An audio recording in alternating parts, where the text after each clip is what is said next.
you ready? Jamie Markley, David Van Camp, and Scott Robbins. We just become best friends. Yep. Making sense of it all. Now I get it. And having some fun. Lighten up. Do it. The Markley, Van Camp, and Robbins Show.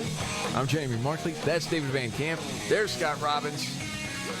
Okay, we got this crisis at the border. I think it's officially being called a crisis now. That's what I'm hearing on the networks, on legacy media. Well, I mean, it's been a crisis for going on 2 years now. But, yeah, now at this point, the floodgates are open. Border Patrol Union is putting out information about way stations being overrun. Nobody knows what to do. And this is all because Title 42 is ending today. Well, this is legacy media we're talking about. They're a little slow on the uptick. Did you know the COVID crisis is over? Oh, really? Yeah, today.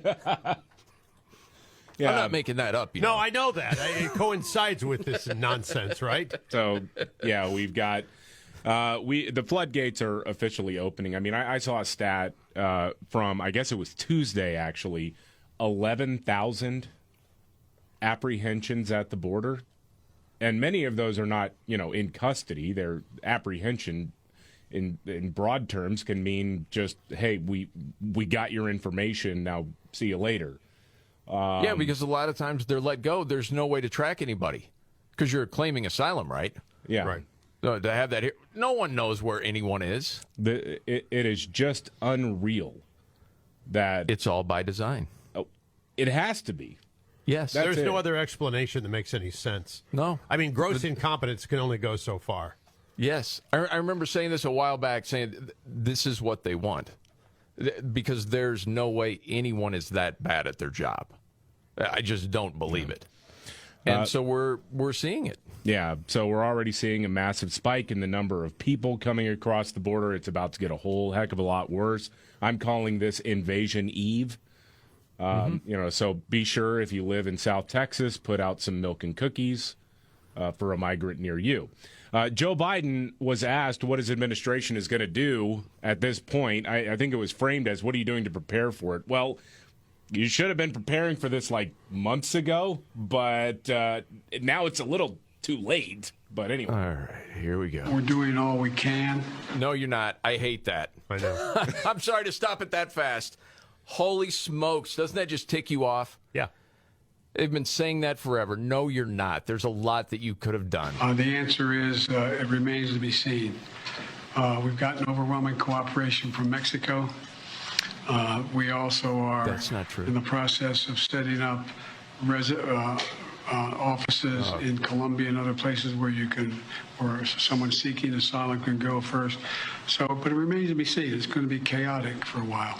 Why? Why is it going to be chaotic for a while?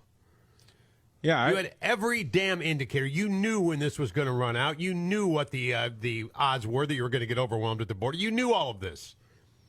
Now you're telling me it's going to get chaotic? Gee whiz, man. Is the border still closed? yeah. The border is secure, Yeah, I know. says Mayorkas, who should be in jail. It's infuriating. And you mentioned, the border towns and the border states, David. Mm-hmm. As we've talked about over time, it's also cities where people here illegally have been shipped to. Yeah. I don't know if you heard about what happened in Chicago. Robbins, you listen to this as I was in the studio, and I'm like, hey, where's that from? And basically, you have people in Chicago. South Shore residents. Yes. They're like taking over a school for the different people there illegally. Well, the residents knew nothing about it, so they're having this little meeting to talk about it. Yeah. People are out of their minds. 250 to 500 illegals will be put into this school, this vacant school. Because, people are getting scattered all over the place. Yeah. And all of a sudden, They're not having it. so you have this area where it was, 92% voted for Biden? 92% are African American and overwhelmingly voted for Joe Biden. Yes. You want to hear how some of that went?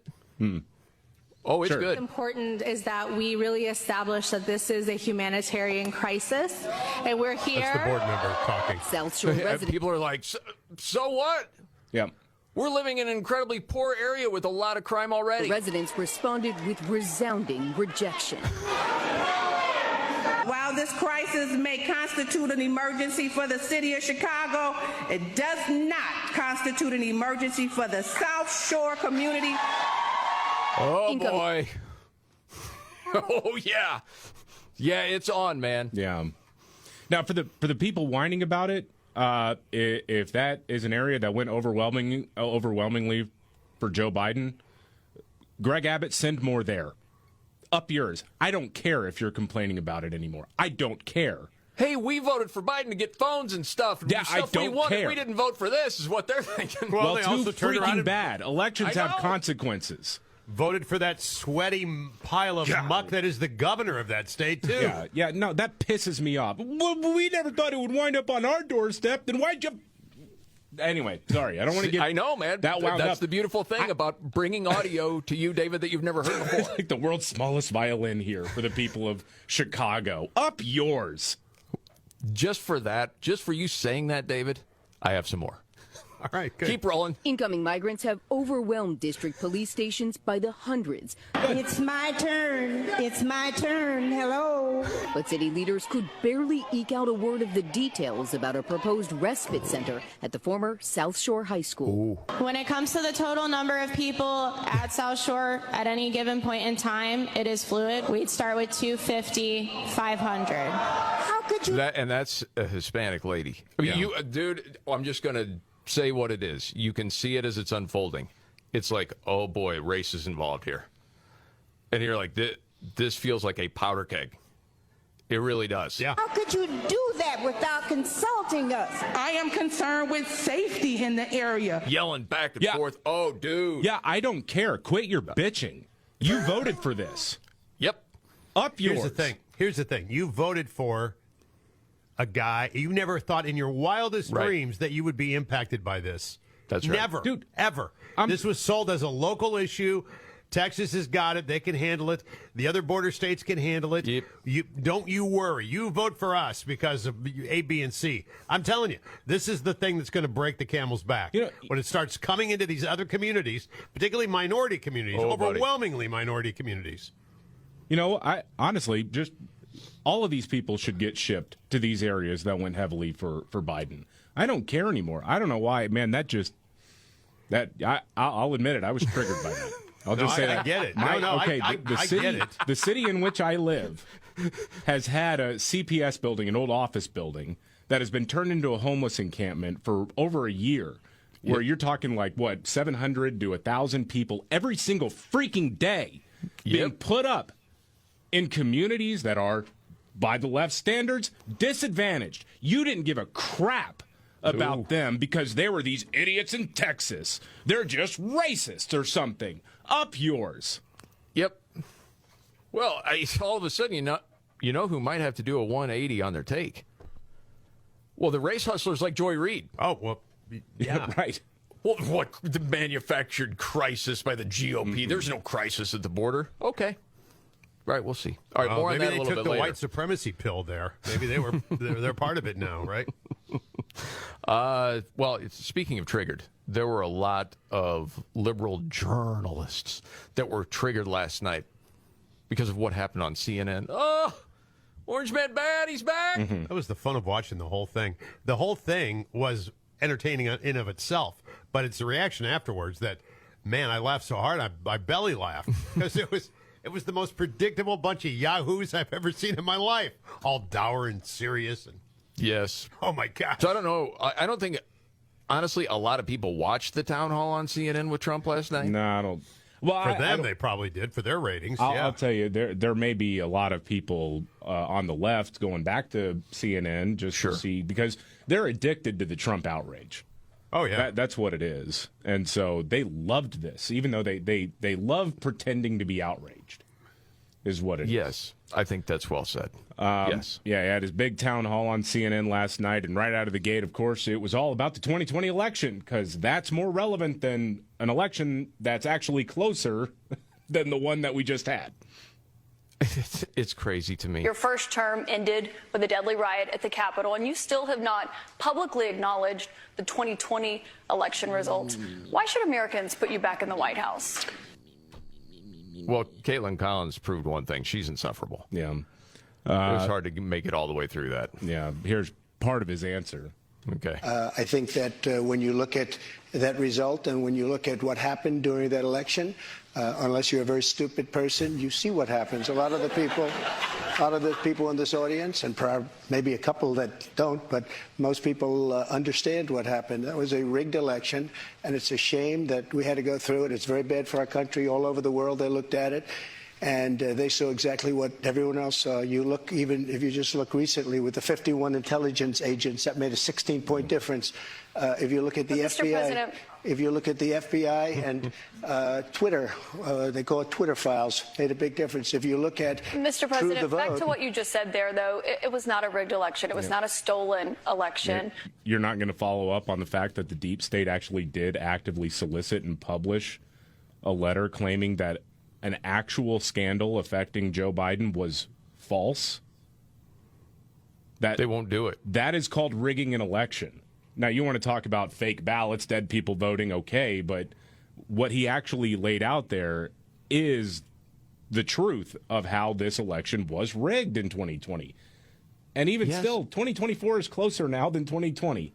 Why are we starting off talking about the 2020 election? This is crazy. Because that's what they do, man. Think of this, and we get into this a little bit more later. What came out yesterday from James Comer and the House Republicans?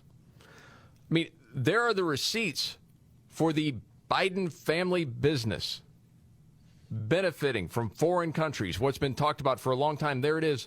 Legacy Media didn't touch the story. No. Nothing on ABC, nothing on CBS. Honestly, I think if you have someone that's somewhere in the middle, that's not quite sure exactly, what to believe, just give them the facts of that case and show them again. Legacy Media, they won't touch it. That's huge news. And they won't do it because they're corrupt. Dang, man. And then we had some sort of a cat named Vagina in this thing last night. Yeah. Well, he was asked about this was wild. He was asked about the sexual abuse lawsuit he lost to Eden Carroll this week. And again, this was on the CNN town hall. And he started saying, hey, look, the judge wouldn't let us say anything about her history, her past behavior. And he gave some examples of this. Yes, he did. I have no idea who she is. I had a picture taken years ago with her and her husband, nice guy, John Johnson. He was a newscaster, very nice man. She called him an ape. Happens to be African American. Called him an ape. The judge wouldn't allow us to put that in. Her dog, or her cat, was named Vagina. The judge wouldn't allow to put that in. All of these things. But with her, they can put in anything. Access this Hollywood. Was a jury of 9.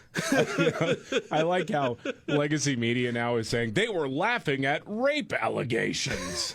No, they were laughing because that's funny, the judge man. wouldn't I'm allow sorry. us to put that in. No, the cat. She named a cat Vagina. I couldn't help. I'm sorry, but I couldn't help but think of the song "Leave On" from Elton John when I heard that. She had a cat she named Vagina because she likes the name. What's wrong with you? I don't know what's wrong with me. That's the first thing I thought of. Elton Meown now? You didn't rename your cats, did you? No, I didn't. Okay, just checking. No. Just making sure. All right. Okay, so much to get to, including cops have video of a woman shooting a gun and the prosecutor didn't charge her. We've lost our minds. Next. The Markley, Van Camp, and Robbins Show. I'm Jamie Markley. That's David Van Camp. There's Scott Robbins. If we can make it through the show without somebody on this show totally melting down and freaking out, it's going to be a miracle. It's going to be hard. I have some audio that I want to play real quick. Okay. Okay, and I will tell you when it was recorded, because this was a little while back, because of the crisis at the border. Everyone has known that it's been an ongoing crisis, and it was really going to get worse as time went on. Listen to this. What we stand by is that we are doing everything that we can to make sure that that we follow the process that's been put forth. That's why we have historic funding to do just that, to make sure that to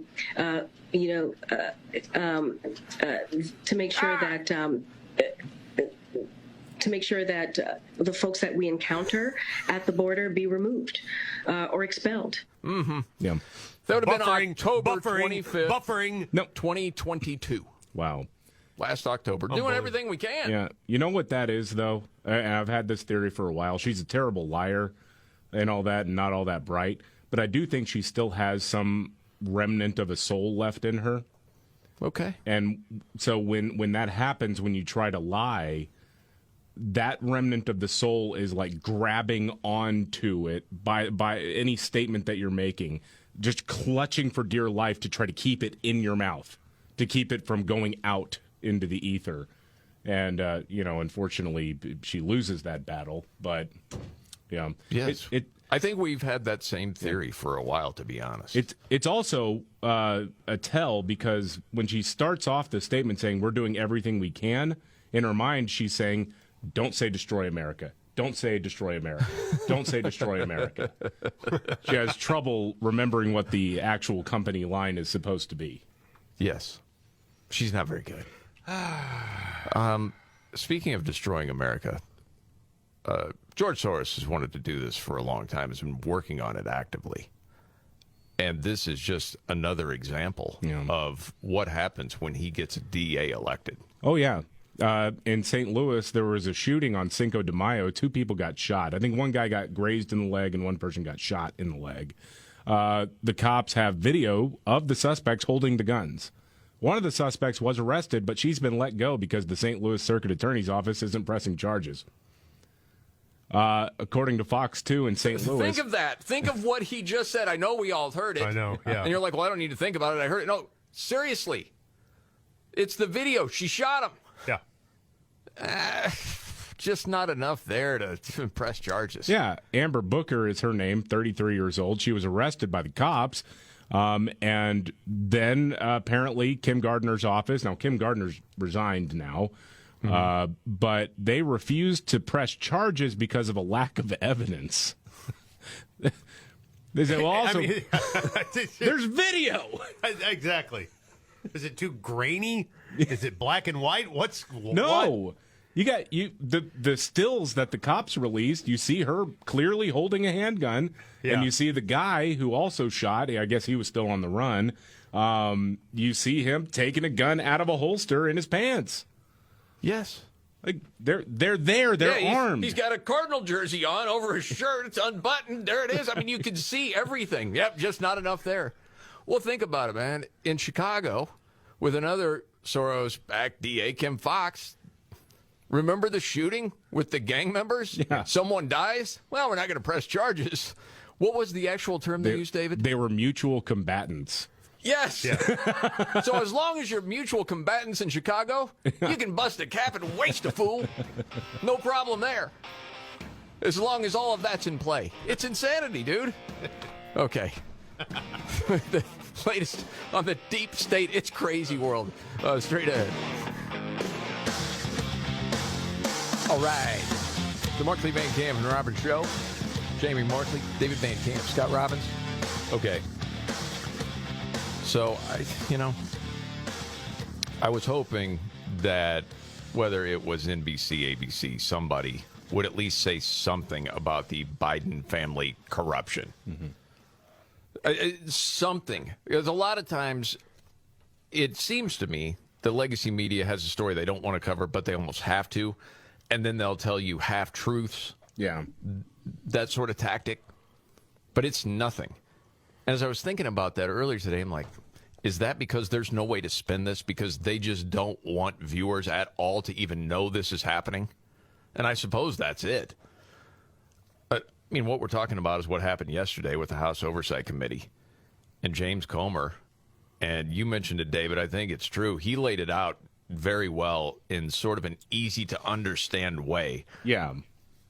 Of how this happened. Yeah, it's that while Joe Biden was vice president, for some reason, foreign nationals in countries that he was doing business with on an official level were funneling millions of dollars to his family. Why? Miranda Devine from the New York Post has been on this better than anybody with the Hunter Biden laptop, and she wrote a whole piece about it that's in the Post. And said, yes, it's astonishing forensic accounting of $10 million in payments from just 2 of the countries, Romania and China, that enriched the Bidens. That's not counting further millions from Ukraine, Kazakhstan, Mexico, Romania, Oman, and the earlier China deals and other foreign business deals the committee is investigating. And what business did they have these shell companies for? Influence peddling. What else is there? There's nothing else. No. Yeah, the only defense that I saw from the White House that was really put out there was a criticism that they couldn't point to a specific policy that Joe Biden advocated for as vice president that would justify being bribed. Basically, if it was pay for play, what was the play? Mm-hmm. But then, I mean, that's a distraction. That's a red herring. You say, okay, well then you tell me why those millions of dollars are being funneled to members of the Biden family. Because if there's a legitimate excuse, and James Comer, I think, did a good job laying that part out. If there's a legitimate excuse here, tell us what all these LLCs were. What was the purpose? What services were rendered in exchange for that payment? As Miranda Devine wrote, Joe has been playing the influence peddling game for half a century and has plausible deniability down to a fine art. Some of the other pieces, or just things that she wrote in that piece that I thought was great, was that it will come as a shock to Americans who have been kept in the dark about the Biden family corruption due to an unseemly media blackout and a deliberate cover-up involving the FBI, the CIA, and big tech to ensure that then candidate Biden won the 2020 election. Okay, so as different people on the left were freaking out last night as Trump is saying, it was a rigged election. It's still lying. I think a lot of people in the country feel like, well, you can call it what you want. Call it legally rigged. Because, yes, everyone was in concert together on the left to keep this information from the American public. Well, it was a conspiracy. Yes. So this is the one question I had from reading her piece that I wanted to ask you guys. Where she said, now that Comer has laid out a documented trail of million-dollar bribes paid to the Biden family, it is unsustainable for the president and the White House to continue to stonewall and deny the truth. Is it, though? That's my question. Yeah. I don't think it is. Because, if you're not... If the most coverage I saw of this in legacy media was not about the allegations themselves, but it was a criticism of Republicans for talking about it. So already the seedlings are out there to basically say this is a Republican right-wing attack on this president. Because if somebody says, hey, what did these Republicans say? If you just Google it, you're going to find an article, more than likely, you're going to find an article that says that Republicans ramp up attacks on Joe Biden or something to that effect. Yes. And so the casual news consumer will say, okay, well, there's nothing to it. It's just a political attack, whatever, move on. So you say that it's not sustainable for the White House to just sort of ignore this or stonewall it. I think it's very sustainable. Man. People have to wake up to it at some point, and there's going to be enough whistleblowers, I think, within those departments to come out to the point you can't ignore it anymore. I mean, and I think of it this way, too, because I think when we say, imagine if this was Trump's brother and one of Trump's kids, we know what it would be. Okay. Well, Trump is like a different animal altogether. Mm-hmm. Let's go all the way back to George W. Bush. Okay. And let's say at the time, or even now, you know what? They went way back and uncovered this stuff. Holy smokes. There were like 19 LLCs within the Bush family, and all these Bush members of this family were getting this money, but no one knows why. But George W. Bush had this relationship with all of these different countries. This is crazy. And so you've got all these hefty foreign payments that are going to his younger brother and his son, and then his widowed daughter-in-law, Hallie, who then started dating the other son, which is its own separate craziness. Yeah. Kathleen Biden, that's Hunter's ex-wife, and then his current wife, Melissa Cohen, she's in on that too. And this would all be the Bush family. Still the freak-out would be there. Corruption in government. Yeah. But nothing. It is. It's maddening. Not even like a smidge 15-second mention. And I truly Nothing. believe that if most Americans knew the truth, they would see things so much different, and certainly they would vote different. Yeah, but have they But won? that's why legacy media is the enemy of the people. Did they win a Peabody? That's Oh, all it really gosh. matters. Yeah, right there. Goodness gracious. All right, I think it's that time of the show. Going around the table. Always do this. Seen a lot of news stories out there. Might not be the biggest story of the day, but it caught your attention. David, today, what's your story? Well, this is I found this really interesting. Los Angeles Dodgers player Mookie Betts says he stayed at an Airbnb during the team's trip to Milwaukee this week because he thinks the hotel the team was staying in is haunted. Oh, I've been to that hotel. Yeah, we're talking about the Pfister. The Pfister, yes.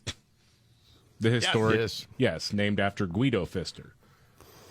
This is legendary. Yeah. Yes. So the Pfister is supposedly built on land that had once been a gravesite. He says he couldn't sleep at the Pfister because every noise at the Pfister made him wonder if he was about to encounter one of the famous Pfister ghosts. And apparently other baseball players have been skittish about the Pfister. Yeah. I don't know if That's true. This is legendary. Like Bryce Harper. Robbins, just for backstory, you used to have one of the Cardinal broadcasters on a local show with you every week, and then we were doing that show together. Yeah. They would talk about that hotel all the time. All the time. Because that was legendary. Yeah. So Bryce Harper in 2013 told ESPN, the magazine, that one time he stayed at the Pfister. Said he found a table wound up on the opposite end of the room, and his clothes were neatly folded on the floor. Michael Young said that he heard footsteps in his room while he was staying at the Pfister. And Pablo Sandoval says he was staying at the Pfister one time, and his iPod started playing music randomly. Oh, Daddy. Yeah. Yeah. But you stayed there and you were fine. I had no problem. I probably scared them. Yeah. You had no problem with the Pfister. No, I had no problem. As a matter of fact, I welcomed my stay at the Pfister. Mm-hmm. I think I know why, actually. Because if I had to guess, it was free, paid from some record company when you were a top 40 guy. See, that's not true. This was a baseball trip I took with my fantasy league, and we were in the bar, and all the Pirates were staying there. They were playing the Brewers. All the Pirates came walking in. Okay. I know that's where all the players stay when they're there. At least the ones not like Mookie who are freaked out by staying. So you didn't get the Pfister for free? No, I didn't know. I paid for the Pfister. Okay. I did. There's another hotel, if I remember right, and this might be in every town. There's one in Oklahoma City, too.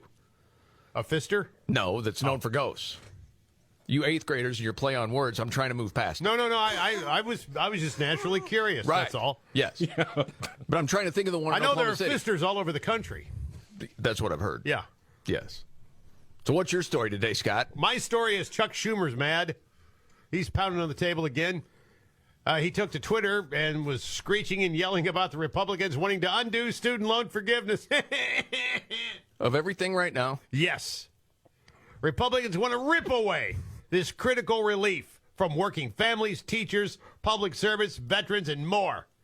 Democrats stand with the American people. I thought this thing was already done and over with. It's like it's not going to happen, not going to pass. Well, I think the Supreme Court is going to be weighing in on it here in the next couple of months. All right, so they've already heard arguments for it. So Chuck apparently thinks taxpayers should pay off the student loans, then pass a law through Congress. So the cleaning staff pays for the student loan of the corporate manager. That's how all this works. Okay. Oh, updated on the Oklahoma City hotel was the Skirvin. That was the rumor. Oh, the that Skirvin. It was haunted. The Skirvin. Usually you stay there after the Pfister. I don't have a story today. I'm not playing anymore.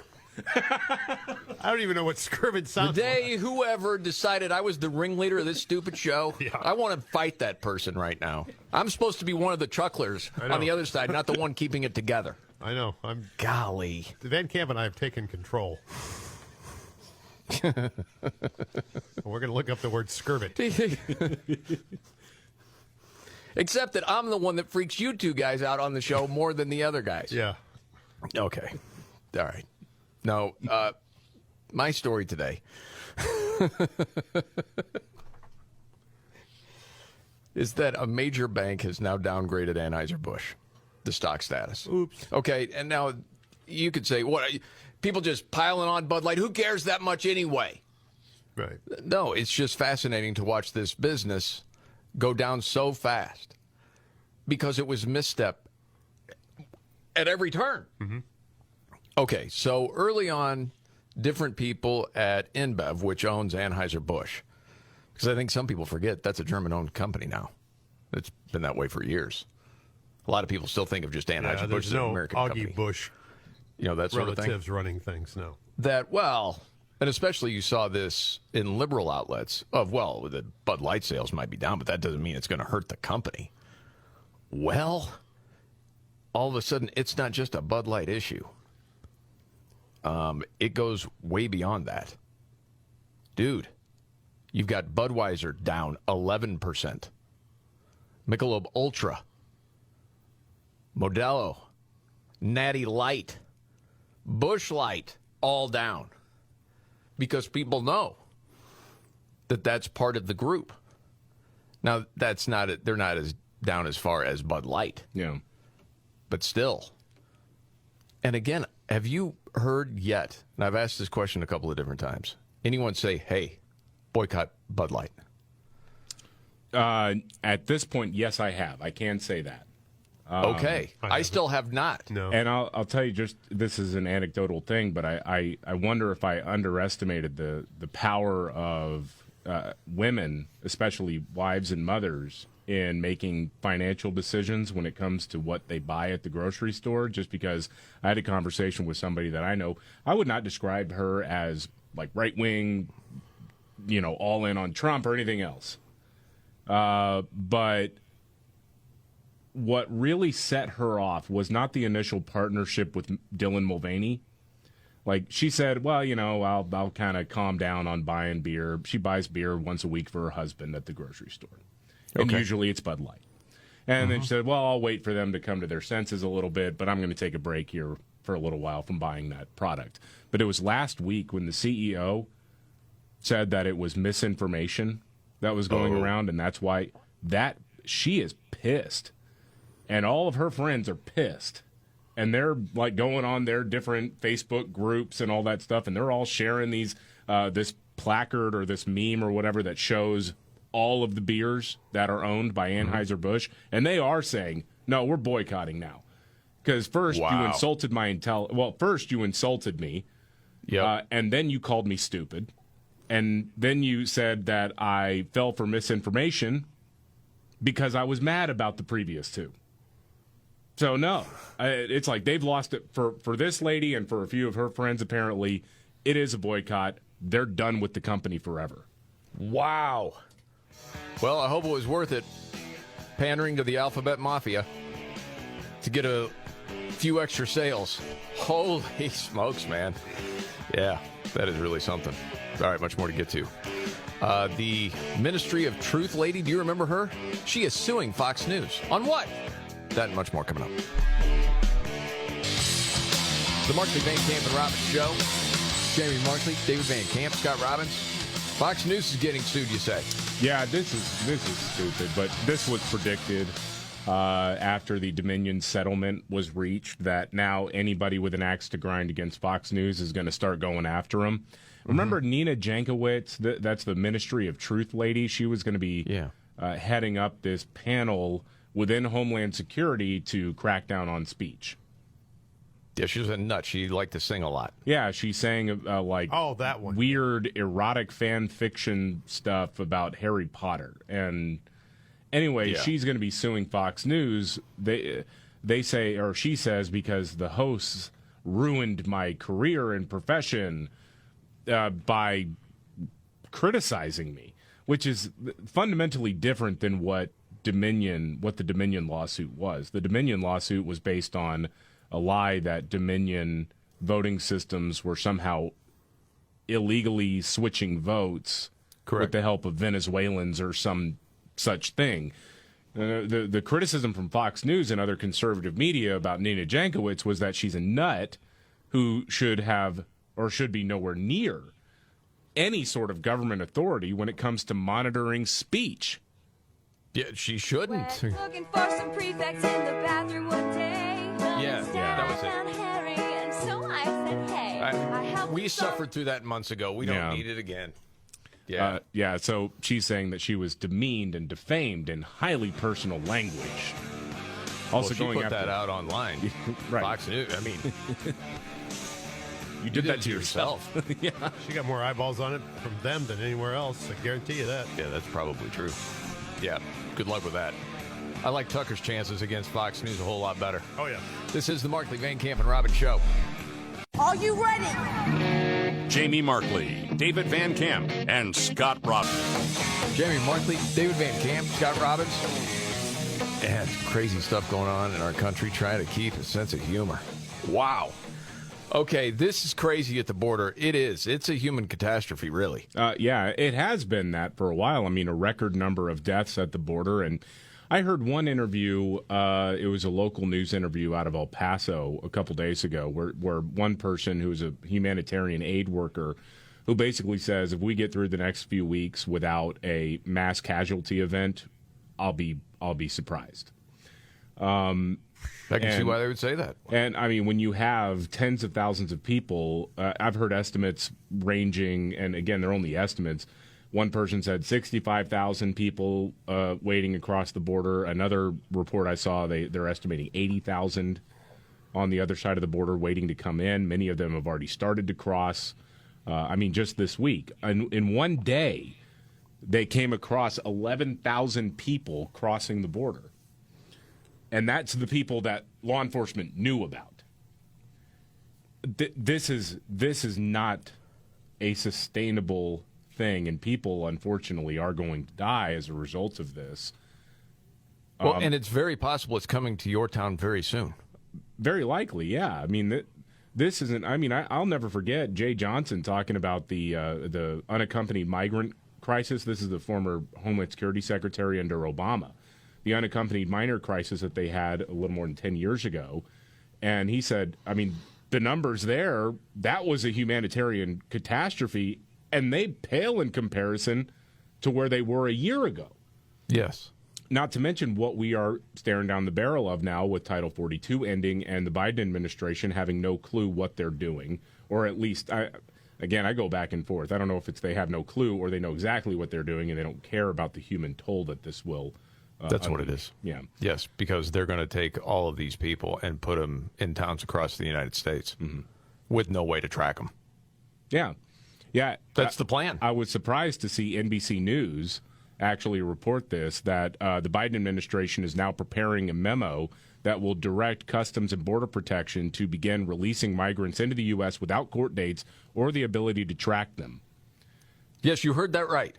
Yeah, they started releasing migrants without court dates to alleviate overcrowding in March of 2021, but they had previously enrolled those migrants in a program known as Alternatives to Detention, which required them to check in on a mobile app until they were eventually given a court date. This new policy, no, you're on parole, and hopefully you'll come back and check in. And yeah, I mean, I know we already know this, probably don't even have to bring it up. But if you're asking yourself the question, well, how do you check in on the app? I mean, you're coming here, you don't have anything. You want a better life. You don't have a phone. Well, we cure that problem. You get a phone when you get in. Right. That's free of charge. Well, I mean, the taxpayers pay for it, but yeah, that's just part of it. Well, and there was an immigration lawyer talking about this where he has a client right now who has checked in after crossing the border. The court date that this person was assigned, the notice to appear isn't until 2026. Right. That's how bad the backlog is right now. Name another country this happens. Well, I for one, would like to have the walk right in plan. Meaning? For my cell phone. Right. Oh, yeah. That would be good. Yeah, I just was griping you guys off here yesterday. The rates for the whole family plan went up significantly. Yeah, exactly. Yeah, just okay, go to northern Mexico, walk across the border, and you'll have the federal government will give you a new phone. And yeah, and Ted Danson will be on TV pitching it. Why pay? I mean, that's silly. Well, we were talking about it earlier, and I just saw on the monitor they're talking about New York people here illegally have filled up another police department. And people in Chicago, I mean, residents are griping and moaning, going, hey, you're bringing all these people into our community, into which part was it? South Shore? South Shore, yeah. See, we got no room for them here. Yeah, Chicago. They're putting people here illegally into the old high school there, and residents are freaking out. Well, you voted 92% for Biden. Yeah. People warned against this. Maybe you could build a shelter for them out of all of your Biden-Harris 2024 yard signs. Why not? Sure. Remember, never forget. The border is secure. And they still say it. Mayorkas. It's unbelievable. Now, at that town hall last night that CNN had with Trump, we talked about this. Yeah. Yeah, I was glad they finally actually got around to that after talking about the 2020 election and January 6th and whatever, plus a side story about a cat named Vagina. All right. Mm-hmm. Donald Trump, that's true, by the way. I know it's... Donald Trump did get a chance, or was given a chance, to address Biden's border crisis. Finally, yes. Roll it. These people are sick. Anybody that wants this to happen to our country, they're destroying our country, and this should not be allowed to happen. How they're not going to do a version of Title 42 or my Title 42, which was tough. If people are sick and have infectious diseases and lots of other problems, we don't want them being into our country. We have enough problems right now. We have problems like we've never had in the history of our country. Yeah, he's right. Yeah. Did you see what DeSantis did in Florida? New laws there about people in his state illegally. Yeah. He's not playing. Yeah, I read a piece about how a bunch of people here illegally are going to be leaving the state of Florida, and Yes. it's like, okay, and is that supposed to be like bad news? It's almost like, Oh, as far as the left Yeah. goes, oh yeah, how could they do that? I've never really been able to wrap my head around this conundrum we find ourselves in, or this situation we find ourselves in, where people are weeping and wailing about about the idea of expulsion of people here illegally. These are the same people who freaked out if you didn't wear a mask at Walmart. Yes, it's all about feelings. It's not about facts or real life situations. You're able to emotionally manipulate people by putting, a 10-second soundbite from a poor family that's trying to get into the country. Now, as we've seen over the last couple of years, most of the video is a bunch of dudes that are trying to come in. But there's also families. There are women. And if you're NBC, one of the legacy media people, you find that family. And it's always a heartbreaking story. And if you're a person with a heart, you're like, oh, that's terrible. So that would cause some people to say, you know what, maybe I should give to some funds that help these people in the countries they're in right now. For other people, they just think, well, we should let everyone in and not think about the consequences until it shows up on their doorstep. And then they bitch and freaking moan, we can't do it. Well, you caused it. Yeah. DeSantis should give everyone free passes to Disney World when they get there. So everybody goes to Disney World at the same time. Why would they do that? See how quickly that turns around. People start to change their minds. The liberal people that are taking their kids? Gosh, yeah. Got 50,000 migrants out front that want to ride on the rides today. What are we going to do about that? That's easy for you now. You don't have a kid that you're still taking to Disney. No. Okay. David, you also have audio from this town hall or the focus group on CNN? Oh, I thought this was hilarious, man. So after CNN's town hall with Donald Trump, they had this little focus group come together to talk about what they saw. This was incredible. The first question was about how people feel about Trump talking about the 2020 election. Okay. Does it bother you that he keeps talking about 2020 and not 2024? I'll ask you first. This is Jonathan Leslie. He's 40, Republican, voted for Trump twice. How do you feel about those lies?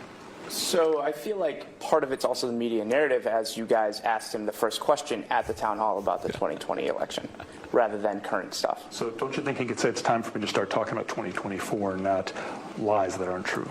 Couldn't the media ask him a question about 2024? Well, there were questions, but you're right. That was the first thing, but that's something that was on our mind. Oh gosh. Moving on. It was on our mind. So it's on your mind, and you're criticizing Trump for him having it still on his mind. Right. Interesting. Well, you guys asked the question. I mean, right.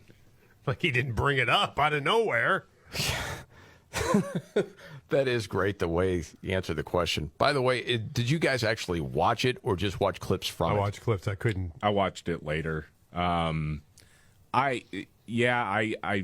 don't know. I think with Trump, I know what the shtick is going to be.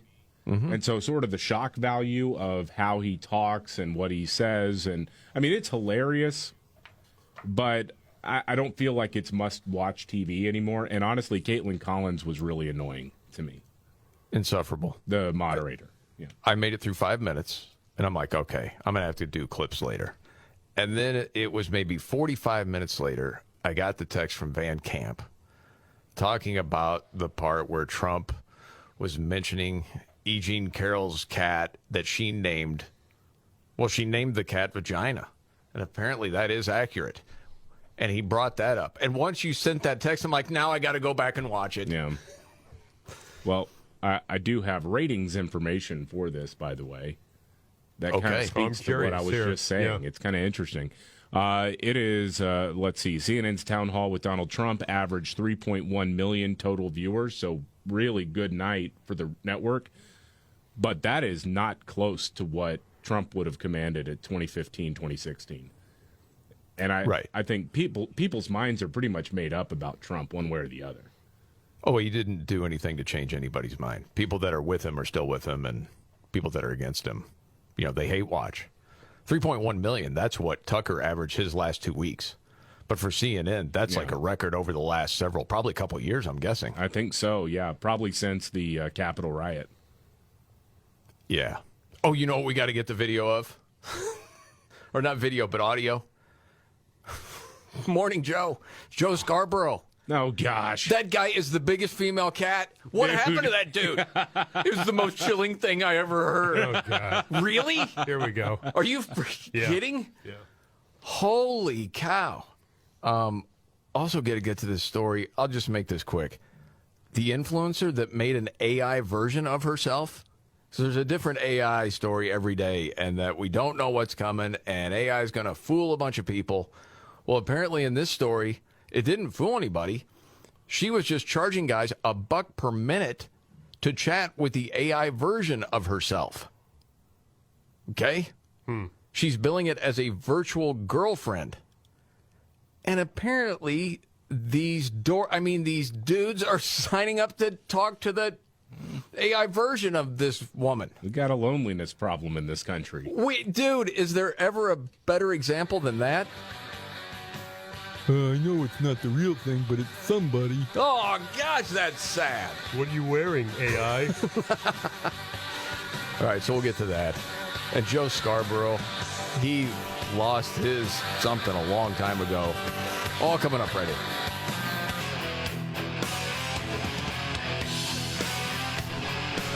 The Markley, Van Camp, and Robbins Show. Jamie Markley, David Van Camp, Scott Robbins. Okay, got to change the game plan. Got to go with something different. This is breaking. News update, David Van Camp. So we've had 3 days in a row where more than 10,000 people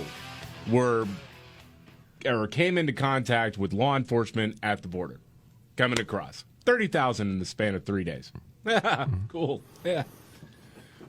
I want you to I'm sorry, I can't even. I know. Rest assured, Alejandro Mayorkas says we've been preparing for this, obviously. And I'll let you know something. We're working hard on it. Here's Alejandro Mayorkas just moments ago. We are a nation of immigrants and a nation of laws. We are doing everything possible to enforce those laws in a safe, orderly, and humane way. Really? No.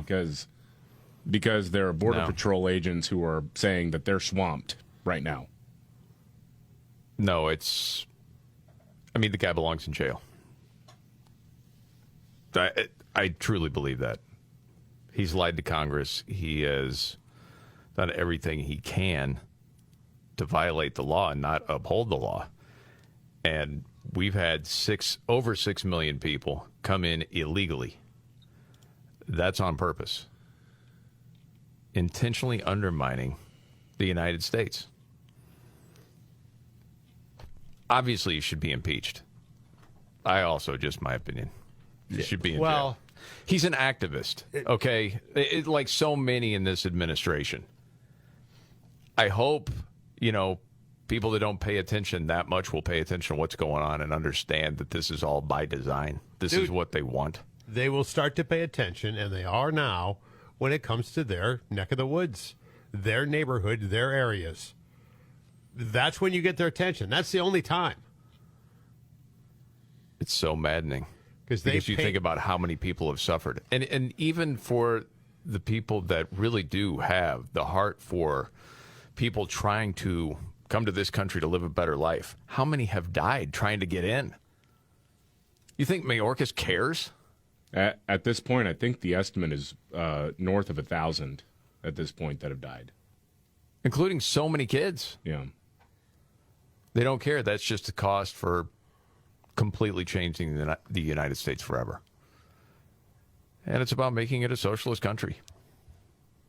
I mean, is there a case against that? If that's the goal, they're succeeding. Yeah, bit by bit. Yes. I mean, that's what we're seeing. Think about how out of hand the Department of Justice is. Yeah. And the FBI and the CIA, and the Twitter files.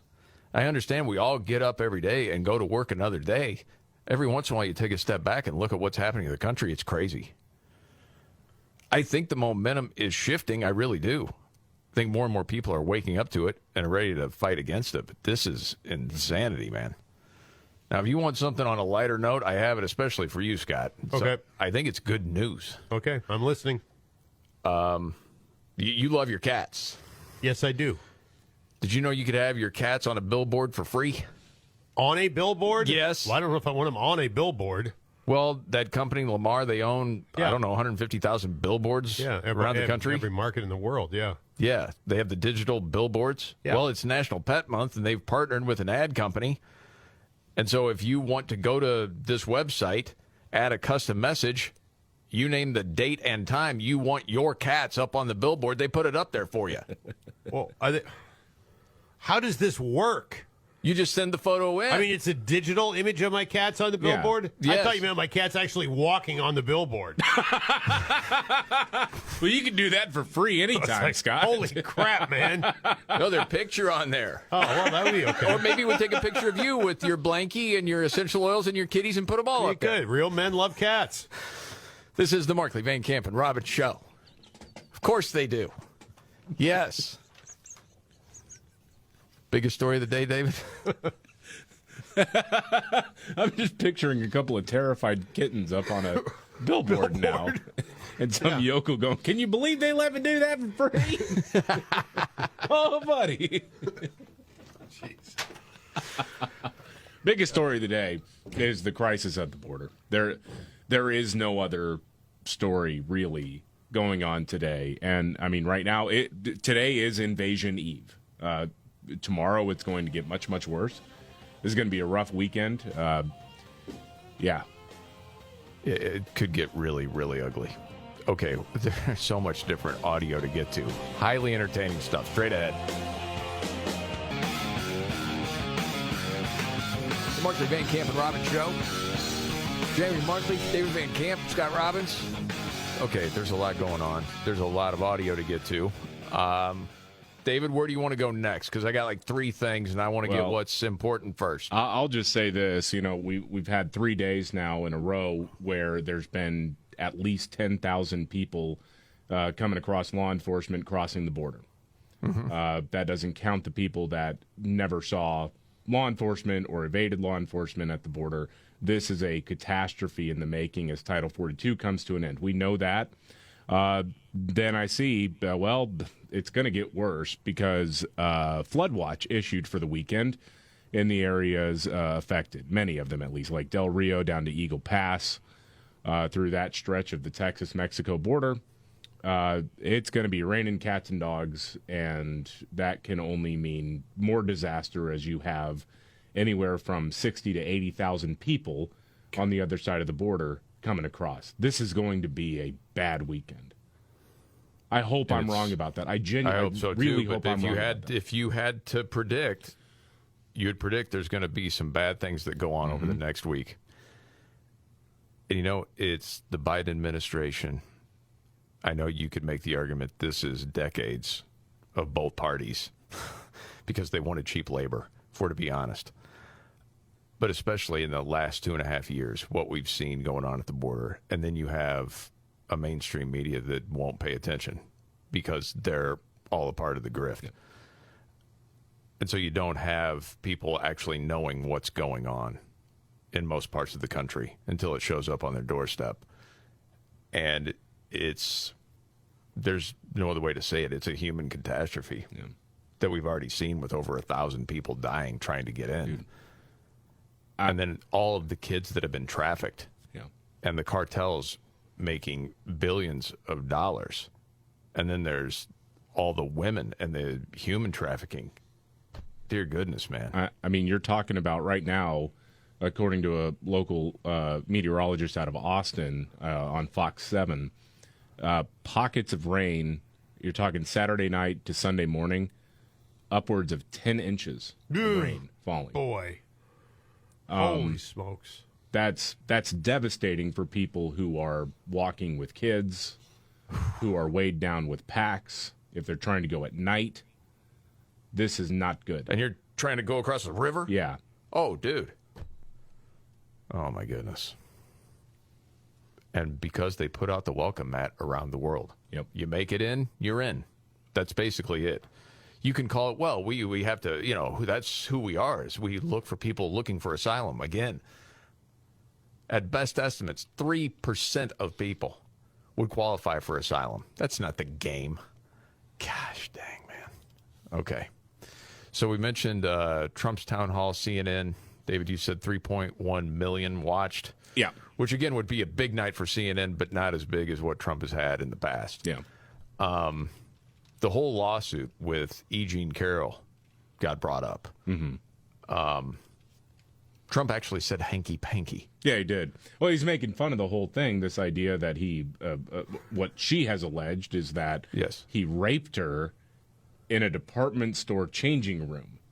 Yes. And the jury that was obviously going to try to find some way to pin something on Donald Trump couldn't actually bring themselves to say that that was a likely thing, that was a thing that maybe happened. And that it was a rape, but it was a sexual assault. Abuse or battery or whatever the verbiage was there. Right. And so anyway, he started talking about it, and I delivered the setup in a way, or delivered the situation of what's being alleged in a way that only Donald Trump can. I think that's well said. I met her in the front door of Bergdorf Goodman. I was immediately attracted to her, and she was immediately attracted to me. And we had this great chemistry. We're walking into a crowded department store.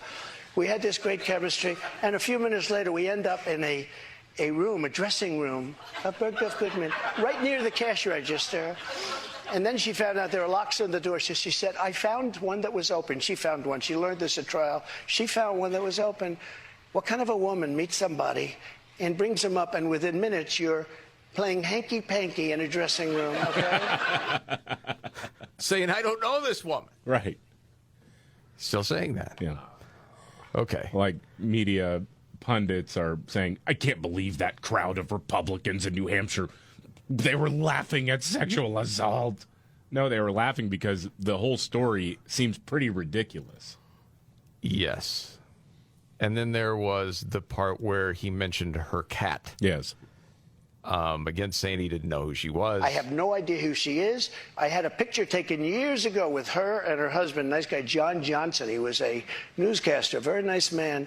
She called him an ape. Happens to be African-American. Called him an ape. The judge wouldn't allow us to put that in. Her dog, or her cat, was named Vagina. The judge wouldn't allow to put that in. All of these things. But with her, they can put in anything. Access, this Hollywood, was a jury of 9. Okay. One thing, real quick comment. All right, what he alleged of E. Jean Carroll, what she called the ex-husband, I haven't seen anyone in legacy media curious enough to look that up to find if it's true. Because that would cancel a whole lot of people. Yeah. So there's not that, but you're focusing in on other things, you know. Her cat was named Vagina. Right, things like that. Which caused, well, some weak men, like Joe Scarborough, to be freaked out by the whole thing. He didn't even hardly have the words for this Trump town hall last night. But it is. I can't believe I'm going to use catastrophizing language here. But it was disgraceful on every level. It showed. I wouldn't say it's dangerous for democracy because we passed that a long time ago. But it showed the corrosive effects of Trumpism over 8 years. And I've got to say, the most shocking part was an audience who cheered on a president who tried to overturn American democracy. Do you want me to stop it there? Dude. Just relax. Yeah, no, but it's so typical of these guys. The hyperventilating and hyperbole, they dabble in that like, most artists do pastels. I mean, it's just bad people.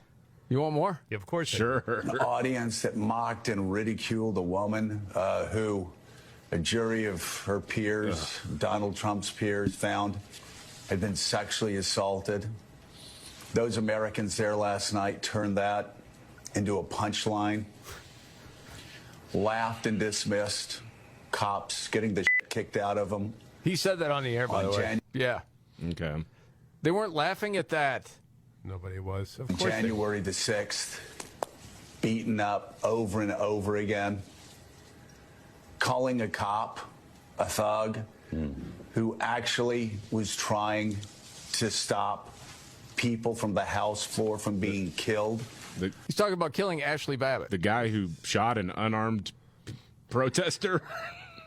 Okay. Yes. The same who guy. Had left his gun in a bathroom. Yeah, he left in his D.C. gun before the same guy that should have been fired before. What do you have to do to get fired from the D.C. police, man? Leave your gun in a crapper? I mean, this guy. Well, the union negotiated for that right, David. Hey, who doesn't leave their gun in a random bathroom stall, right? You can't leave it holstered. I mean, you got to, Come to think of it, I think mine's in the bathroom right now. Dang, hold on, guys. Go grab that. It's unreal. And I can't help but think, as I'm watching this poor, sad shell of a man now, trying to funnel this outrage, concern. Dude, do you remember 2015?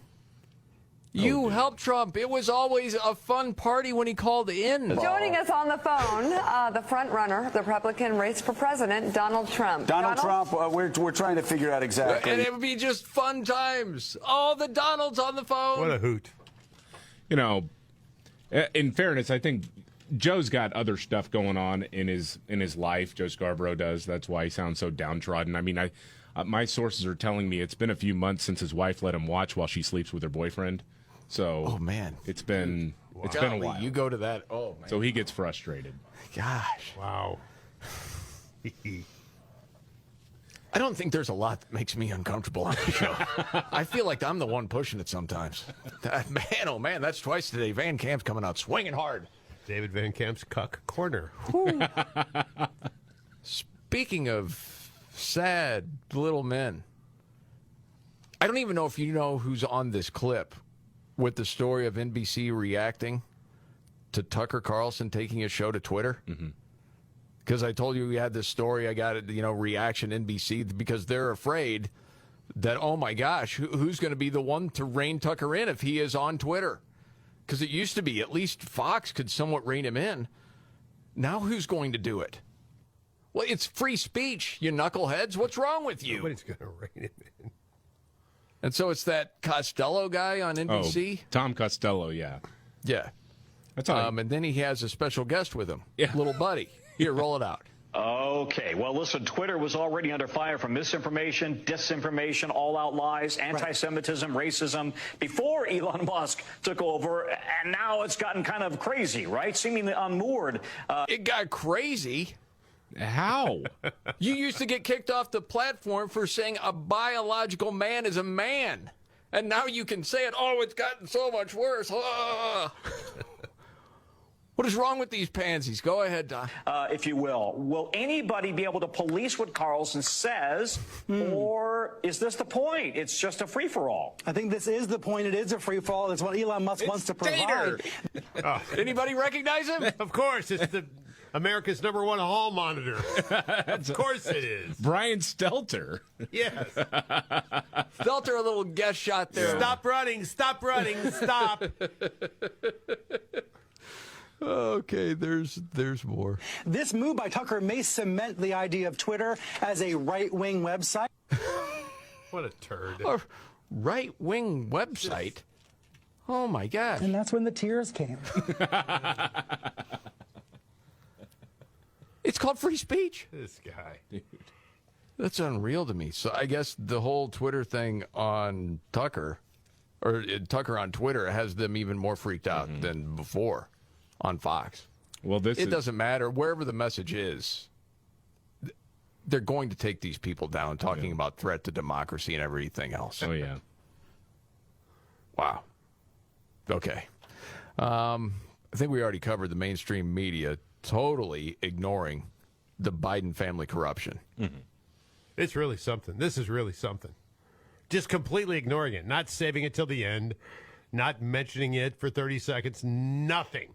It was laid out yesterday, James Comer, House Intelligence Committee. And seriously, don't you really think if most people in America, and I'm even talking about, let's say, centrist Democrats. Okay, I know that's... I don't know if there's such a thing. I know, but that's a category. Yep. Heard about this, they would still at least say, oh, my gosh, yeah, that's probably corruption. And Hunter Biden, I mean, the guy, look at it. But, yeah, when you're talking about Joe Biden's brother, James, and all these family members getting this money from all of these different countries, and what were they getting the money for? That's one thing. Even people that you vote for, if you find out they're corrupt, getting ill-gotten gains, it ticks you off. Like, hey, you're not supposed to be doing that. Yeah. I think people would turn on him in a hurry.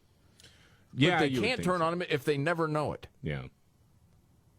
Which is what is really frustrating. But I guess we shouldn't be surprised. Did you think they would cover it at all? Well, I think David said it yesterday. They've got to cover it, right? But dude, they don't. They haven't. It's Charlie Brown and Lucy in the football, man. I was thinking, okay, you got to say something about it. This is monstrous. Yeah. Well, I think some of the wind may have been taken out of the sails because Gavin Newsom, the governor of California, put a video out there saying he's proudly on Team Biden-Harris. They're like, okay, so Gavin Newsom isn't actually getting hot in the bullpen. All right, I guess we're stuck with this senile old man. So Legacy Media gets their marching orders, and they ignore the story. Well, they've also been, I don't even know if you need marching orders. I think they've been so conditioned by the higher-ups, by the so-called, intelligence officials that work with them now, that everything Republicans say is disinformation. So they look at it through that lens automatically, and now they just say, okay, well, I think this is just some attack on Joe Biden. Well, and there is still a conference call that happens every week of what to cover and what time to cover. The marching orders, the Markley, Van Camp, and Robbins show. Jamie Markley, David Van Camp, Scott Robbins. What? Oh, gosh, dang it.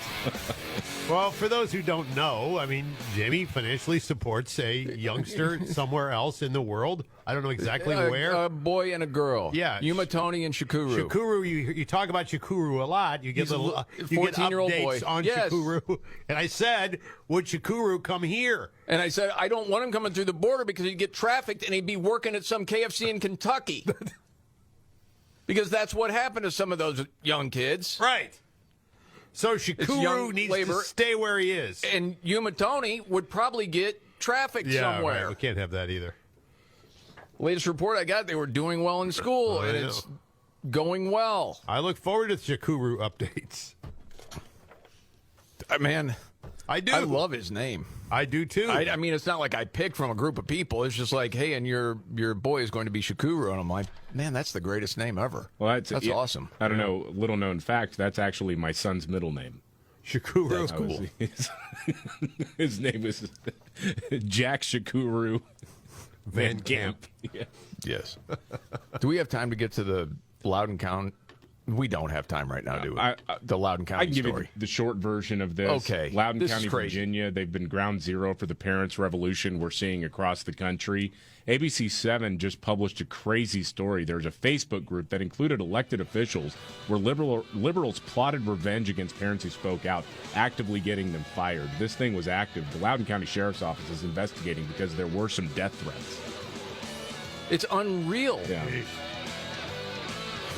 Stay where you are, Shakuru, Yuma Tony. Golly. This is the Markley, Van Camp, and Robbins Show. Are you ready?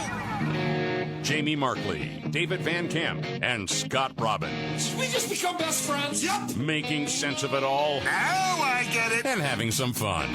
As always, thank you so much for being here. I'm Jamie Markley. That's David Van Camp. There's Scott Robbins.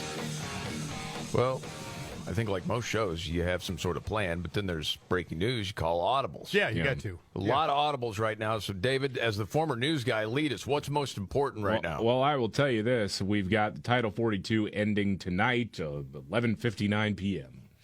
And already we've seen an uptick in the number of people crossing over the border. You're talking about between 10 and 11,000 that we know of every single day. And I mentioned this as the National Weather Service put out a flood watch that includes the region where people are going to be crossing over in the next few days. And you're talking, on average, somewhere around 3 to 6 inches of rain, upwards of 10 inches of rain. And the most heavily affected area starting tomorrow night will be that patch basically between Del Rio and Eagle Pass, which is where a lot of people are crossing. And so that river obviously gets flooded. Yes, and low-lying areas, that's where the highest flood risk appears to be right now for the next few days. And I'm not trying to be super alarmist or anything. I mean, this whole thing is a catastrophe, but if we get through this without a significant number of deaths, it'll be very lucky. And that includes... Well, there's a lot of other people that are trying to get into the country that are still on the way. Yes. That are supposed to arrive at some point this weekend. Right. Because as they've said, there's 30,000 captures in 3 days. That's a modest estimate. But the surge is just starting. Yeah, and so Alejandro Mayorkas, the Department of Homeland Security Secretary, did a press conference today and once again was saying, well, the border is closed and whatever, and a reporter asked him about the numbers that Border Patrol and his own agency have put out when it comes to the number of people just since October who have come across the border. Okay. Border Patrol's own numbers, which show that going back to October of last year, there were more than 1 million apprehensions, but then there were also more than 530,000 gotaways. That's roughly the size of the population of the city of Baltimore. How can you say that the border is not open? So we removed, returned, and expelled 1.4 million people last year. Ask those 1.4 million people if they think the border is open. What a weasel. No kidding. He's an activist. Yeah. He has been an activist. I mean, and then they put him in charge of this. And at so many points over the last few years, as we've asked a legit question, what do you have to do to get fired? Yeah.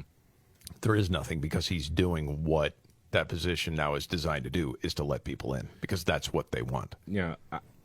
I'm trying to it's funny when he says 1.4 million were expelled last fiscal year. But the numbers that were just thrown out by that reporter is more than 1.5 million people who have come into the country.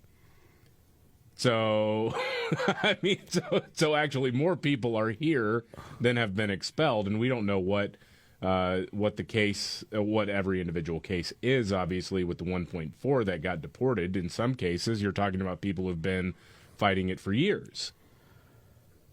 Okay. He has said this all along. I mean, I can go clip after clip from last October, last September. It's Kamala Harris. It's Karine Jean-Pierre. border crisis. No, the border's secure. No, there's no issue here. It's never stopped since Biden has taken office. That's why I wonder about the accuracy of 1.4 million that were expelled from this country. There are so I don't many know if he's lying to me or not. He lies all the time. I don't know. Not only that, when people come in, you don't know how many there actually are and where they've gone. And you can give me an exact number of people that were deported? And now we're hearing that the administration is basically going to go catch and release. Say, okay, go ahead, but we have no way of tracking anyone. Mm-hmm. So just go wherever you're going to go. Yeah. Get back to us when you're settled in. That's the mindset for the Biden administration. And that's the thing, right? I mean, what do you mean settling in? How? Well, it just means I said that you know. That's I know, but I mean, that's the thing, right? Yeah, it's catch, release to what? Yeah, release to what and where and All who's over the paying country. for it? How is this sustainable? It isn't. It's not. I mean, you say we catch them, we release them because you're looking for free. There's no plan in place. Step 2 doesn't exist. There is no step 2. Step 1, let them in. Step 2, I don't know. Yes, and you think if you go, future, 3-4 years, say it is a Republican in office, and we've got to do something because, say, in New York, hey, we're still trying to find places for all these people here illegally, or Chicago, or Denver, or anywhere else in the country. And then guess what? NBC and CBS and CNN, they're all going to say, it's inhumane to deport people. Yep. How can you rip apart families like that? It's all by design. Yeah. That's why they're doing what they're doing right now. And then Mayorkas with the song and dance of, illegal immigration here is down 90%. Right. The crazy freaking math they do with that. Yeah. No, because you changed what it means to be here illegally. Right. Yes. By your new definition, it's down 90%, but not in reality. Golly, man.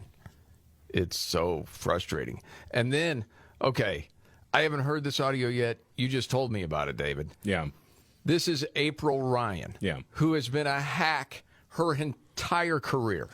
Yeah. Okay, and especially over the last few years, anytime she gets to ask a question, somehow it has to do with race. It has to do with blacks. Like any conversation, she has to turn it to somehow involve blacks. Okay, so she did it again today? Yeah, this is one of those times when I really don't care for either of the people involved in this exchange, but I will say I am a little it physically hurts me to say this. I'm sorry. Okay. I'm grateful for Alejandra Mayorkas correcting the record here. Oh boy. She brought up the horsewhipping thing. Oh. As if it was were debunked. real. It is debunked. Okay, roll it. The southern border is not just Mexicans. It is Haitians. It's Africans, as we've seen, particularly with that issue with the Haitians being whipped with the reins or the horses. But what is there? Well, let me just correct you right there, because actually the investigation concluded that the whipping did not occur. I'm sorry, I saw it differently. They were whipped with something from the horse, reins from the horse. I maybe the video or the picture was fixed, but what I saw was totally different. I'm sorry. Yeah, I'm going to leave you as corrected. I'm going to leave you as corrected. Okay. Okay, then this begs the question. Is April Ryan now she's no longer with NPR. Is she with CNN? Who is she with now? No, she was with Urban Radio Networks, I believe, and then she was with CNN.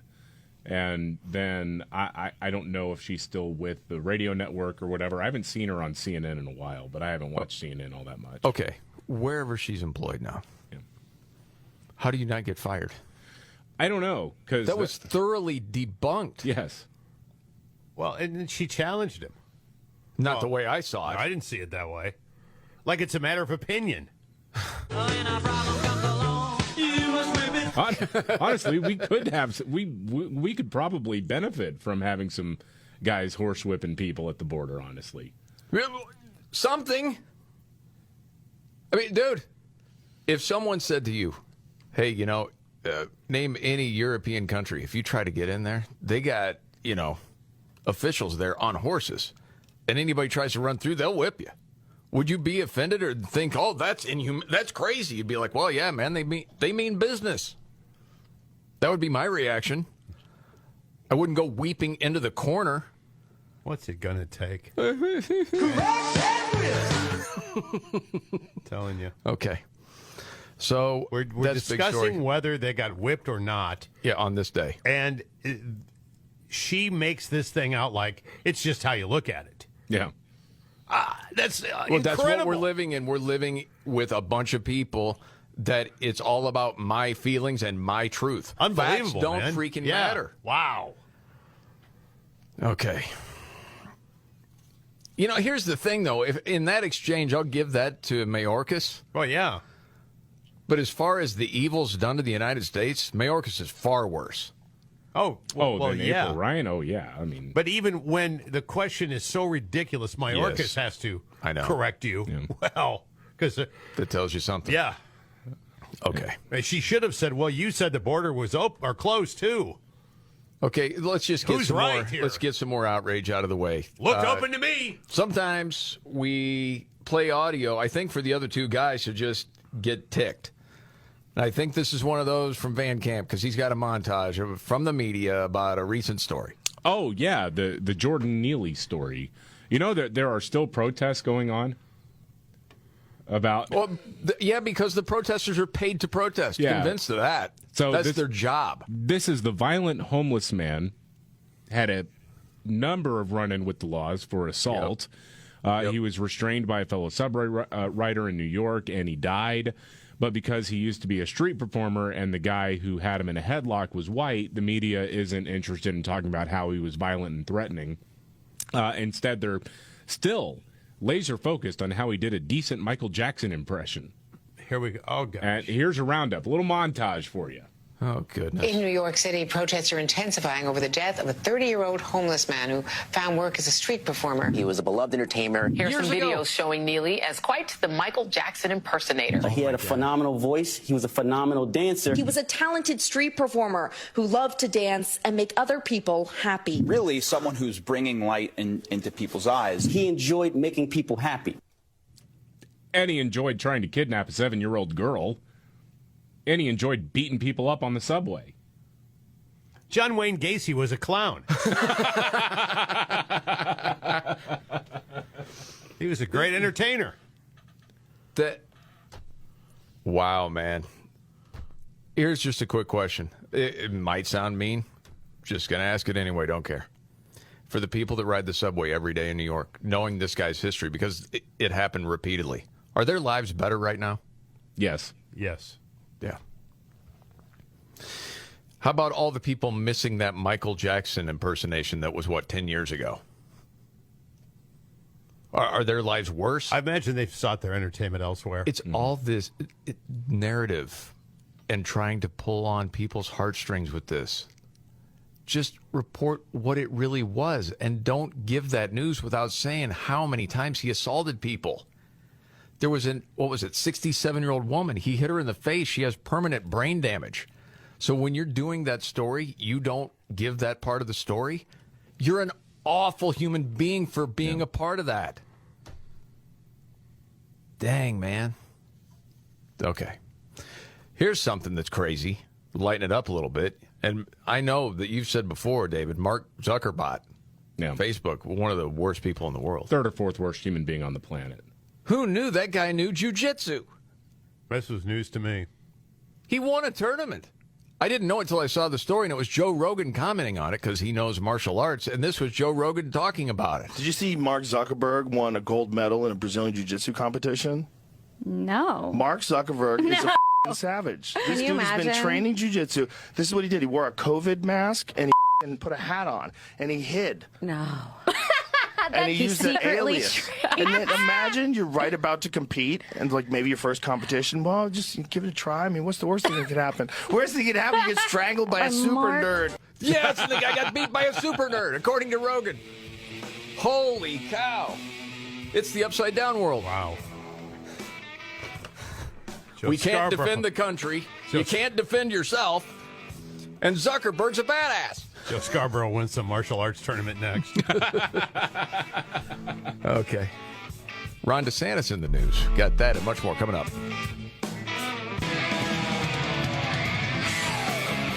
All right. The Markley, Van Camp, and Robbins Show. Jamie Markley, David Van Camp, Scott Robbins. Okay. We're talking about illegal immigration and the crisis at the border, all that stuff. And we had talked about Trump earlier and what he said about the catastrophe going on right now. Thought it was interesting that Ron DeSantis signed this anti-illegal immigration bill into law.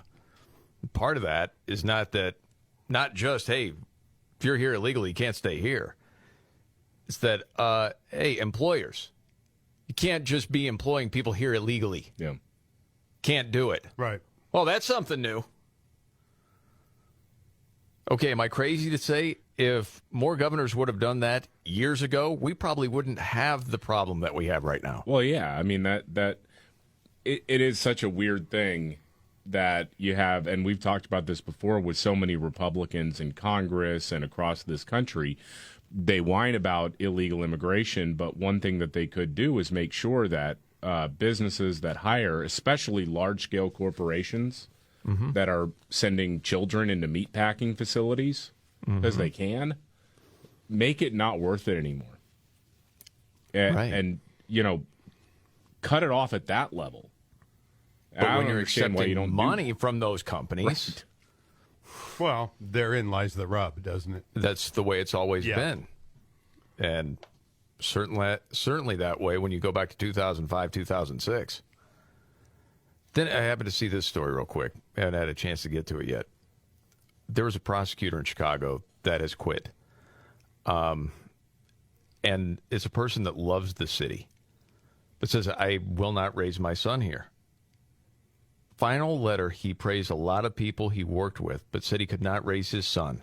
That was part of a social experiment, which is now Chicago and the area, because they won't prosecute crimes. It's another Soros-backed DA, Kim Foxx. And in it, he said, you want to have, people that can help defendants, but it's gotten to the point where everything is in favor of the people committing the crimes.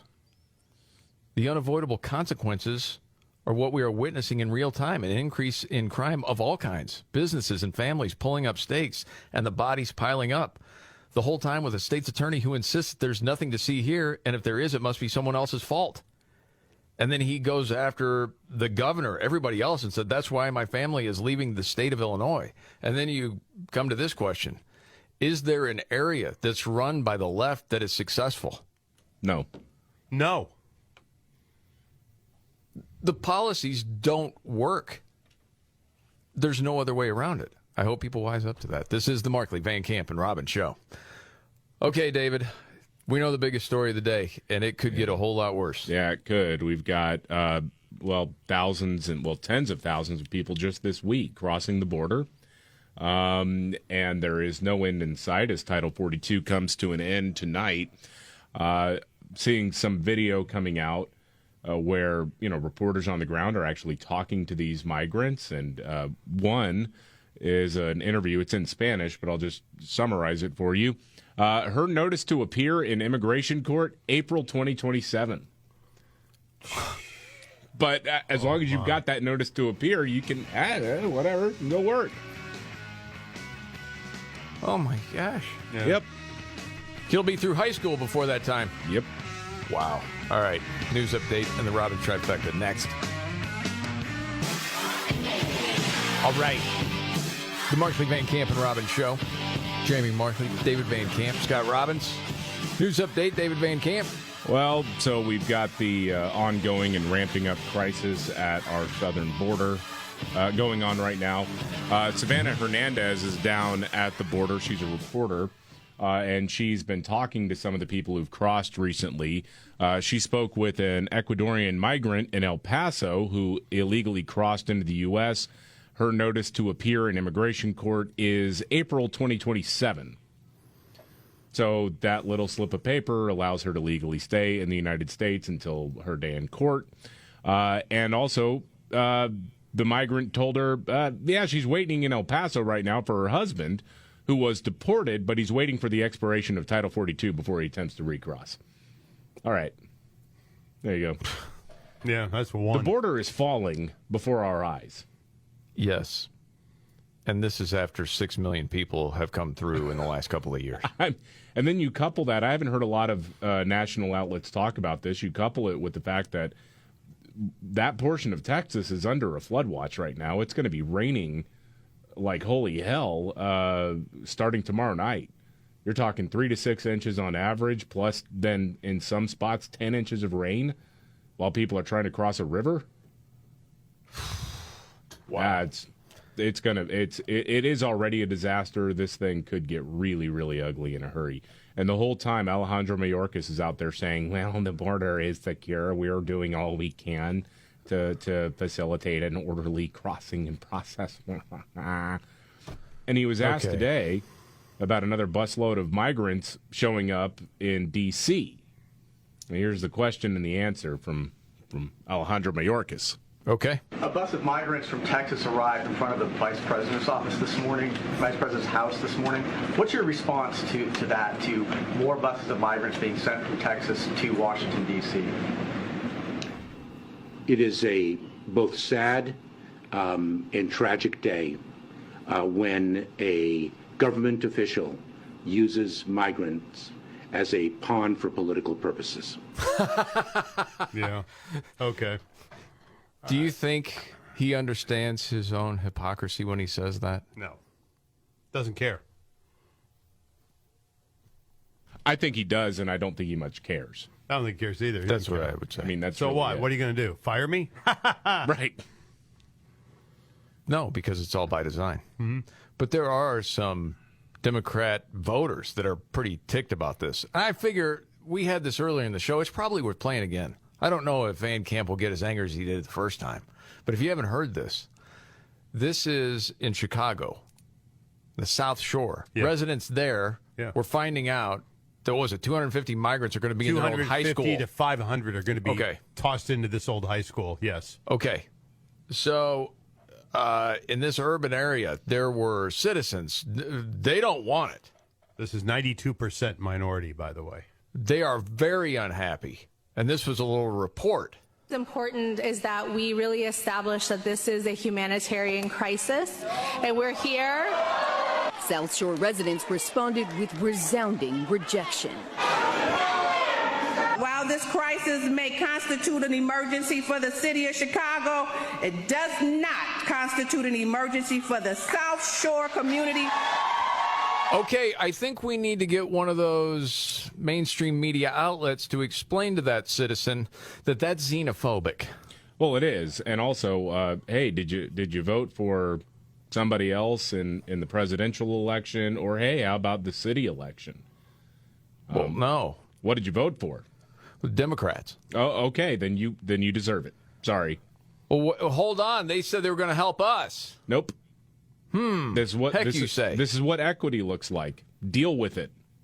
Incoming migrants have overwhelmed district police stations by the hundreds. It's my turn. It's my turn. Hello. But city leaders could barely eke out a word of the details about a proposed respite center at the former South Shore High School. Yeah, the video of it, too, was people standing up and yelling. Oh, yeah. It was very unruly. Oh, yes. Buddy, not having it. Well, they got pushed into a corner here. Well, hold on a second. Again, man, maybe we need somebody from CNN to go and explain to them what the Statue of Liberty represents. Right. You know? This is Bring them in. Right. Huh? When it comes to the total number of people at South Shore at any given point in time, it is fluid. We'd start with 250, 500. How could you do that without consulting us? I am concerned with safety in the area. Oh, that's starting to sound like white supremacy to me. That is, man. That is, boy, I am literally shaking at the xenophobia and racism on display here. Yeah. Man. Colonialism. The Statue of Liberty is weeping as she sails out of New York looking for a brighter opportunity than the one offered to her here. All right, Robert, you ready for your trifecta? Let's do it. Let's do it. Are you ready? 1, 2, buckle my shoe on. It's the 3 most important news stories of the day. I hit the trifecta. Well, at least according to Scott Robbins. It's the trifecta on the Markley, Van Camp, and Robbins show. Every day at this time. Scott Robbins' top 3 stories of the day, the trifecta. Always helped by his hero. I'm Casey. Hey, buddy, weekend's coming. Y'all set? Ready to go? Let's go do some stuff, all right? I'm ready. Okay. 3. Dianne Feinstein for number 3. She's back at work now. They wheeled her corpse in to the Senate. She looks great. For somebody who is on her deathbed. She looks like she's already been there. Yeah, she has been out for a few months dealing with a case of the shingles, and apparently has made it back because the Democrats are very desperate to push through some pro-abortion judges. Yeah, and you got to get that done. You got to have her in on there. that committee to clear the hurdle. Feinstein apparently in 2021 approached Senator Tim Scott, a Republican who, of course, represents South Carolina in the Senate, has since 2013. She stuck out her paw and told him that she'd been rooting for him and was happy to have him serving along with her in the Senate. This is a new book out, Political, by the way. Printed some excerpts from it. Scott and his staffers knew that Dianne Feinstein had mistaken him for Raphael Warnock, the newly elected Democratic senator from Georgia. They played along. Thank you. Feinstein's office declined to comment when the Politico published the excerpt from the Washington Post. The incident is going to be in the book, though. Long section criticizing Feinstein's racial politics, and also that her colleagues are very worried. She has no apparent recognition of people she's been with and around for decades. Doesn't matter. She can get that judge on for pro-abortion. That's her purpose. But they wheeled her in, and it was just like, dang, man, y'all play the game at a completely different level, don't you, Democrats? I mean, they're all gathered around her. I mean, have you back. They've graduated from having dead people vote for them to having dead people cast votes in Congress. It's amazing. I don't know if you can really awful. explain it without seeing the picture. Oh, I mean, you think the Democrats are so desperate for power that they'll wheel a woman from her deathbed to the Senate to cast votes. They'll take a guy who nearly died from a stroke and push him to sacrifice his physical and mental health, driving him to be suicidal. And then after a stint in the psych ward, they'll have him lead a subcommittee hearing. And they'll push for a presidential candidate who literally forgets where he is, who he's talking to, a guy who regularly gives up on sentences and even looked for a congresswoman who'd been dead for 2 months. Yeah. Well, yeah. You hear all of that, and my only response is, ask me how much I care about George Santos. I know, man. Not at all. You talk about a story getting tons of traction. Right. It's everywhere. The Biden crime family. Nowhere. Nothing anywhere. That goofball Santos everywhere. Yeah. Oh, yeah. That's the way it rolls. All right. So the Scott Robbins trifecta, top 3 of the We're day. getting closer and closer to number 1. Scott 2. New York governor says illegal immigration is good for business. That's right. New York Governor Kathy Hochul declared a state of emergency in New York due to, quote, an increased number of migrants. They're all over New York. They're killing us. The emergency declaration comes months, just a couple, after she said illegal immigrants are good for the state's economy. We are a welcoming state. New York City is a welcoming city, and we're proud to be one. Except now, when they're actually here. Right. Now we need help. Hey, Joe. Just like Chicago. It's like Philly. There's so many towns. Did they forget what they campaigned on? No, I mean, you're trying to thread a couple of different needles at the same time. It doesn't fit. Yes. There's a third one. I know. It's a Scott Robbins trifecta, top 3 of the day. 1. Number 1, you have a story about the justice system in Canada. This is crazy, man. And this is another one of those stories I cannot believe hasn't been picked up in a number of different locations by now. based on just how absolutely crazy it is. There's something called ICRA. It's a brief document which minority defendants in court, you've been busted, you've been popped, you've done something horrible, right? Okay. You stand before a judge. You can take this brief document and submit it for consideration, arguing that your history as members of a minority group and a victim of systemic racism played a part in whatever crime you're convicted of doing. Several examples here, including one story of a guy named Edward Smith, 23-year-old West African immigrant, back in 2019, agreed to go along with robbery with he and his cousin and another guy. He didn't have a gun. The other two did. He was arrested, pleaded guilty to 2 charges. The lawyer wrote to ICRA for him. It's admittedly rough territory. Had a bad story. He was a refugee, blah, blah, blah, abandoned by his dad, blah, blah, blah, was poor. He got 6 months rather than 23 years. Wow.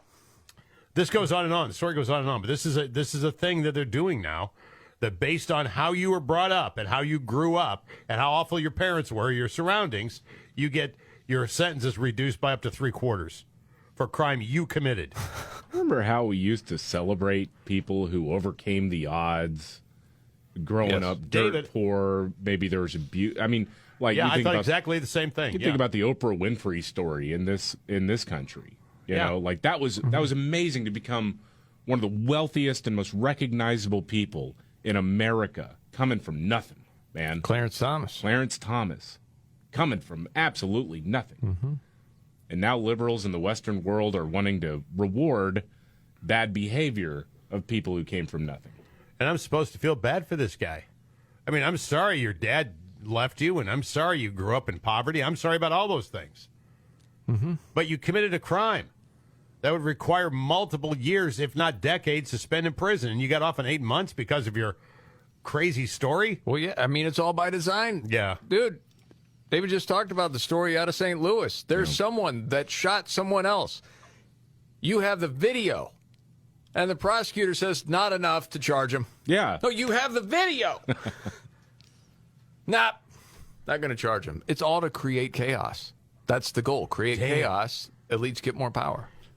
That's the whole deal. And there you have it. Oh, yeah. The Scott Robbins trifecta. Top 3 of the day. My dad took his belt out, and that's why I killed that guy. Golly. Okay, we got to get to another news update. And, well, we've had a show full of them. But Nimrod's in the news also coming up. Let's do it. The Markley, Van Camp, and Robbins Show. Jeremy Markley, David Van Camp, Scott Robbins. News update. David Van Camp. Well, we're watching record-setting single-day crossings across the border yet again. And it's going to get worse over the weekend as Title 42 is lifted tonight. Alejandro Mayorkas, Homeland Security Secretary, was asked, hey, do you have a cost estimate as to how much this crisis has cost the American taxpayer between health services, transportation, lodging, hell, even your free cell phones that you're handing out and whatnot? You have a cost on that? And listen to this weasel. The taxpayer cost. Let me turn that question around a little bit, because I'm going to turn it around to match the question that an international partner asked of me. And the question that the international partner asked of me is, what is the economic cost of your broken immigration system? Since there are businesses around this country that are desperate for workers, there are desperate workers looking for jobs, desperate workers in foreign countries that are looking for jobs in the United States where they can earn money lawfully and send much-needed remittances back home. What is the cost of a broken immigration system? That is the question that I am asked, and that is the question that I pose to Congress. Well, we'll see. Okay. So you're admitting that you're a human trafficker, right? Yes. This is the pro-human trafficking argument. Well, there are a lot of jobs open. There are a lot of people who want to find workers, so we got to bring these people in to fill those jobs. Man, I feel like, okay, I'm just trying to be patient. I got so enraged listening to that, and I just had to take a deep breath.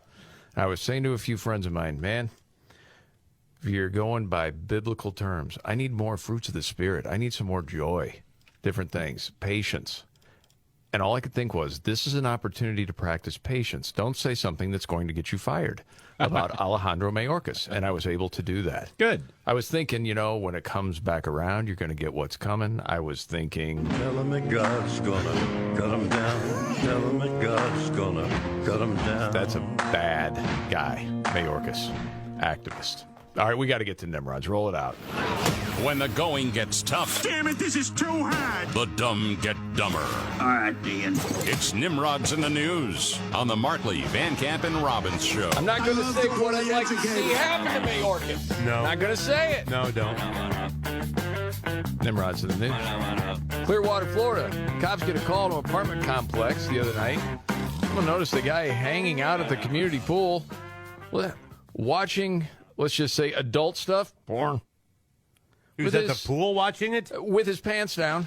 The only reason they noticed he was on his cell phone, it was connected to a Bluetooth speaker. The audio is being blasted to all the neighbors. Hey, Tubin! Tubin! Hey! His name is Christopher Harris. They read him his rights. He admitted, I was doing that out there. Yeah, he's arrested. Put him in with Mayorkas. And that's boy. Nimrods.